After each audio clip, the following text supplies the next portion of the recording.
Hello. Welcome to our phobias video. Today, we'll delve into the world of phobias, including its causes, signs, and remedies. What is phobia? Introduction. A phobia is an intense, irrational fear of something that poses little or no actual danger. For example, many people who suffer from arachnophobia, the fear of spiders, know that their fear is irrational because they know that spiders are unlikely to hurt them. However, they can't help but feel afraid when they see one and may even experience physical symptoms such as sweating and rapid heartbeat. Phobias can be very distressing not only for the person who has them but also for those around them. People with phobias often avoid situations where they might encounter their phobia triggers, which can have a huge impact on day-to-day life. For example, someone with claustrophobia may avoid taking public transportation because it involves being in small spaces. Someone with agoraphobia, the fear of heights, might avoid going up high buildings or hills because it makes him feel dizzy. And someone with social anxiety disorder might find parties difficult because he worries about what other people think of him, or what will happen if he makes a mistake while speaking in front of others at the party. Symptoms of a phobia. What are the symptoms of a phobia? As with any other mental illness, a phobia can cause physical, mental, and behavioral symptoms. The most common physical symptoms include 1. Sweating. 2. Rapid heartbeat or palpitations, a feeling like your heart is beating fast. 3. Trembling or shaking. Types of phobias. There are several different types of phobias. The most common ones are social phobias, specific phobias, and agoraphobia. People with social phobia have an intense fear of being embarrassed or judged by others in social situations. This can lead to avoidance of certain places or activities such as parties or public speaking. People with specific phobias have a strong fear response when exposed to a particular object or situation that they find distressing. Example: snakes. They may also experience physical symptoms such as sweating and trembling when confronted by the feared object or situation. Causes of phobias. Phobias are usually caused by a combination of genetic factors, learned behavior, and traumatic events. For example, if you have a parent who has a phobia of spiders, then you may be more likely to develop arachnophobia yourself. Treatments for phobias. There are several ways to treat phobias. The most common treatments include medication, therapy, such as cognitive behavioral therapy, CBT, or exposure therapy. Self-help techniques, such as relaxation techniques and breathing exercises. You may also want to consider lifestyle changes that can help you cope with your phobia more effectively.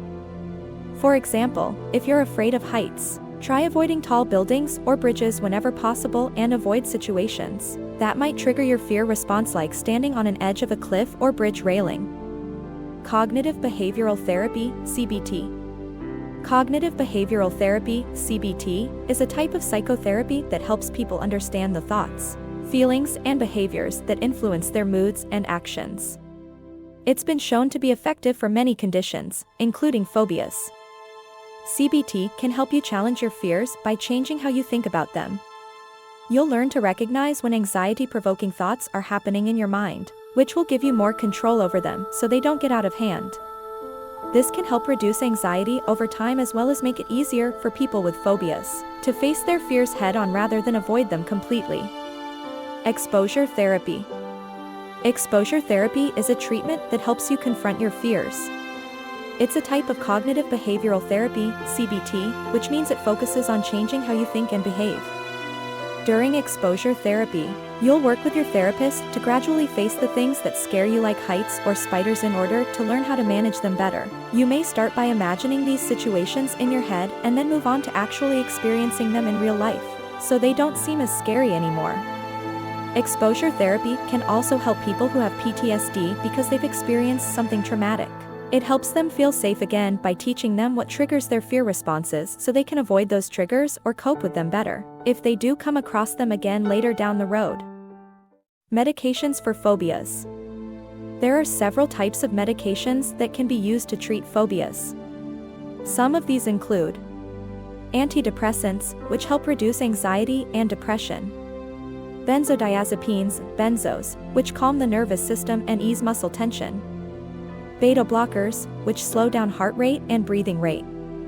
Self-help techniques. Breathing exercises. When you're feeling anxious, it's easy to forget to breathe. But taking deep breaths can help calm your body and mind, which will in turn reduce your fear response. Relaxation techniques. If you're feeling tense or stressed out, try doing some yoga or meditation. It might sound like a cliche, but it really works. Visualization exercises. If certain situations make you feel nervous or uncomfortable, for example, being around dogs, imagine yourself in those situations without feeling scared. What would happen if one came up to you? How would it smell? What would its owner say about its behavior? The more vividly we can picture things happening exactly as we want them to, or better yet, the less likely they are actually going to happen that way, and thus our fears won't come true either. Conclusion. So, what does this all mean? The main point is that a phobia is an intense fear of something. It can be an object, situation, or activity, and it's often irrational. Phobias are also called anxiety disorders because they cause anxiety in the person with the phobia. If you have a phobia, it can make life difficult for you and others around you. But there are ways to manage them so they don't control your life. If you think that you might have a phobia or know someone who does, talk to someone about it, maybe even me. I'm happy to help. Don't ignore your feelings, try not to hide from them either though, because this won't make things better over time, it may even make them worse. Instead, try doing small things every day until eventually those feelings become less scary for both of us.